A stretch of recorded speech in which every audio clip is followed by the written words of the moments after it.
Hello friends. ISM Rajiv के इस weekly analysis में आज सबसे पहले हम चर्चा करेंगे कि क्लाइंट डीआई एफआई और प्रो के डेरिवेटिव्स डाटा क्या बता रहे हैं।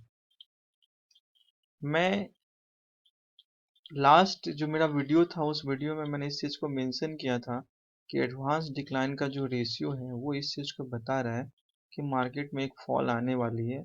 और वो फॉल मार्केट में मंडे को आया और काफ़ी स्टीप फॉल था और उसको मार्केट ने एब्जॉर्ब कर लिया। और उस टाइम में जो डेरिवेटिव्स में एफआई के डाटे थे वो 1,40,000 कॉन्ट्रैक्ट तक चला गया था और वो अब धीरे धीरे इंक्रीज हो रहा है।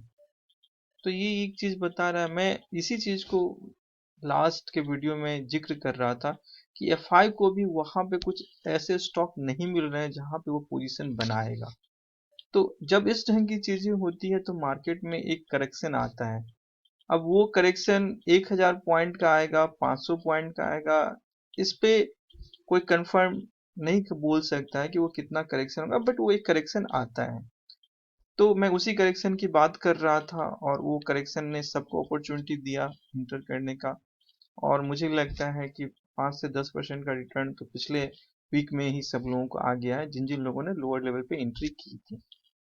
अब मैं जो बात करूंगा वो बात करूंगा कुछ स्टॉक्स की जिसमें मुझे ऐसा लग रहा है कि मार्केट में एक अपॉर्चुनिटी है। जिसमें से पहला जो स्टॉक है वो है आपका एचडीएफसी फाइनेंस। और मार्केट में जब भी 1 या 2 दिन की रैली हो जाती है उसके बाद से ये स्टॉक मार्केट में पार्टिसिपेट करता है। तो इसका पार्टिसिपेशन जब हुआ था तो मेरी एंट्री थी वो 2422 के राउंड में थी। फ्यूचर खड़ा था, ऑप्शन खड़ा था। ऑलमोस्ट एक दिन में करीब 10 से 15 हज़ार रुपया बन गया। और अभी भी मैं इसमें लॉन्ग हूँ और मुझे लग रहा है कि ये 2500 के लिए खड़ा है। तो आप इस स्टॉक पर नज़र रख सकते हो और अगर आपको एंट्री करनी है तो आप एक प्रॉपर स्टॉप लॉस लगाओगे। तो मेरा ख्याल है कि अगर आप इसको 1 आवर के चार्ट में देखोगे तो 1 आवर में वो चीज़ आपको बता देगा कि इसका जो है सो मतलब कहाँ पे हम स्टॉप लॉस रखें। तो इसका एसएल जो होगा वो 2420 का एसएल होगा। अब मैं दूसरा स्टॉक्स का जो जिक्र करूंगा वो है मदरसन सुमी। यूरोप से इसके कारोबार काफ़ी आते हैं। और यूरोप में जब भी वो कोरोना का टाइप 2 की बात हुई तो इसमें एक मेजर फॉल आया और धीरे धीरे इसने भी निफ्टी की तरफ वो एब्जॉर्ब कर लिया। मुझे ये लग रहा है कि ये स्टॉक जो खड़ा है वो खड़ा है 160 के लिए खड़ा है। और इस पे अगर आप बाइंग करोगे तो इसमें जो आपका स्टॉप लॉस होगा वो प्रीवियस डे का ओपनिंग आप रख लो। मतलब 151 रुपए का आप स्टॉप लॉस के साथ में इसको आप कैरी कर सकते हो। तीसरा जो मेरा स्टॉक है वो स्टॉक है आपका कोटक बैंक। और Kotak bank new life time high बनाने की ओर बढ़ रहा है। और मुझे ऐसा लग रहा है कि कोटक बैंक में मुझे लॉन्ग करना चाहिए। और ये जो है आपका 1940 के स्टॉप लॉस के साथ में आप इसको बाई करोगे और इसका टारगेट जो होगा वो 2040 2020 तक के लिए खड़ा है। मेरा चौथा जो स्टॉक है वो स्टॉक है आपका पीडी लाइट। पीडी लाइट का मैंने अपने एडवाइजरी ग्रुप में भी जिक्र किया था। और पीडी लाइट का मेरा 1680 का 1780 तक ये गया है। मेरा 1800 का टारगेट था तो ऑलमोस्ट अचीव हो गया है। और ये इसने अपना 52 वीक हाई को ब्रेक किया और ये उसके बाद में ये मूव किया। उसके बाद एक छोटी सी सेलिंग प्रेशर आती है। तो ये सेलिंग प्रेशर जब एब्जॉर्ब कर जाए और अगर ये 1750 के ऊपर सस्टेन करने लगे तो आप इसको 1720 के स्टॉप लॉस के साथ में बाइंग कर सकते हो। इसका टारगेट 1800 के लिए खड़ा है। मेरा जो छठा स्टॉक है वो है आपका पिरामल इंटरप्राइजेज। और पिरामल इंटरप्राइजेज की बात करोगे आप तो लास्ट में जो है सो लास्ट डे से ठीक एक दिन पहले ही अच्छा खासा रैली हुआ था और उसके बाद से फिर इसमें एक डिप आया था। और मुझे लग रहा है कि ये अगर ये आपका 1380 के लेवल को बरकरार होल्ड करके रख रहा है तो आप इसको लॉन्ग कर सकते हो। ये आपका जो है सो मतलब 1450 के लिए तो ये डेफिनेटली खड़ा है और ये 1450 तक के लिए जाएगा। तो आप इसको बाई कर सकते हो। तो इसमें 1380 के स्टॉप लॉस के साथ में आप लॉन्ग करोगे और ये जब अपना प्रीवियस लेवल को ब्रेक कर दे 1430 के ऊपर जब सस्टेन करने लगेगा तब आप इसमें लॉन्ग कर सकते हो। मेरा जो सातवां जो स्टॉक है वो मेरा स्टॉक है आपका रिलायंस इंडस्ट्रीज। रिलायंस इंडस्ट्रीज जो है सो पिछले लगभग मुझे लग रहा है कि इसमें लगभग आपका ये है 11वां महीना का 10 तारीख है का जो हाई था, और वहां से लेकर के ये मार्केट में अभी मतलब ऑलमोस्ट एक महीना का ये कंसोलिडेट, 1 से 1.5 महीना का कंसोलिडेशन का ऐसा फेज चल रहा है।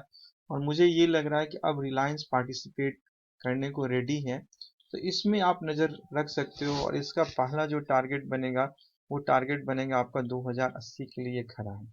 लेकिन हम आप इस चीज का हमेशा ध्यान रखना कि जब भी आप ये, अगर आपका प्रीवियस जो लेवल है ये प्रीवियस लेवल को होल्ड कर रहा है और आप अगर इसमें लॉन्ग करोगे, तो इसमें जो आपका स्टॉप लॉस जो होगा वो 1950 का स्टॉप लॉस के साथ में आप इसको लॉन्ग कर सकते हो।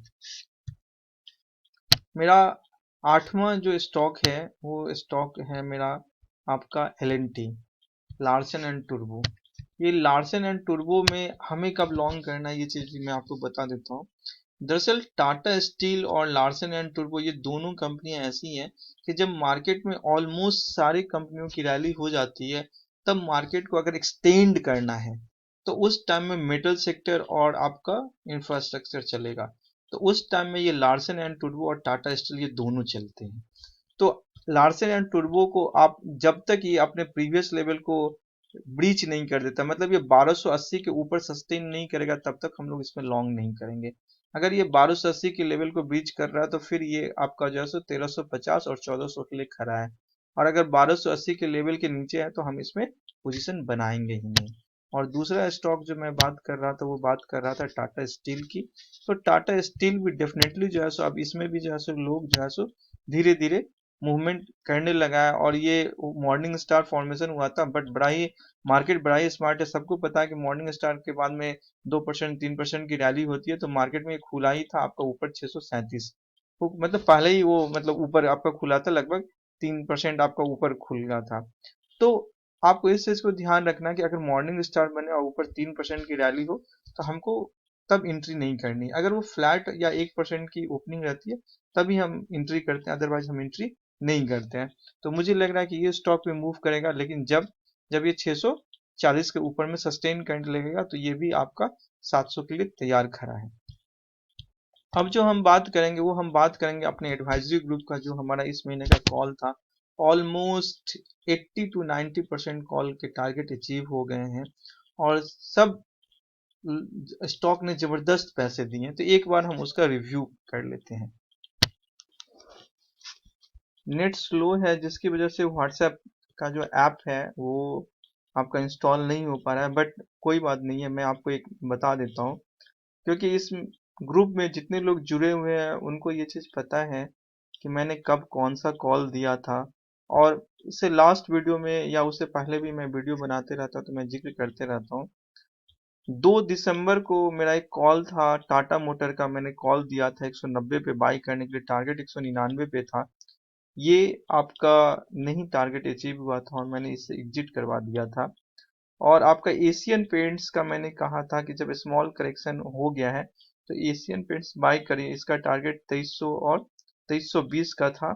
इसका जो है सो मतलब इंट्राडे में प्रॉफिट बुकिंग हो गया था, मैंने इसमें एशियन पेंट्स में करवा दिया था। उसके बाद में मैंने यूएसडी आईएनआर को मैंने बाई करने के लिए बोला था। आपका ये 73 रुपये 80 पैसा के राउंड पे था और इसका एसएल था 73 रुपये 50 पैसा, टारगेट था आपका 75 रुपीज। बट ये लगभग 10 पैसा ऊपर गया था और मुझे ये चीज समझ में आ गया था कि फिर से दोबारा एफआई की बाइंग आ रही है, तो मैंने इसको 10 पैसा के स्टॉप लॉस पे मैंने निकलवा दिया था, एग्जिट करवा दिया था।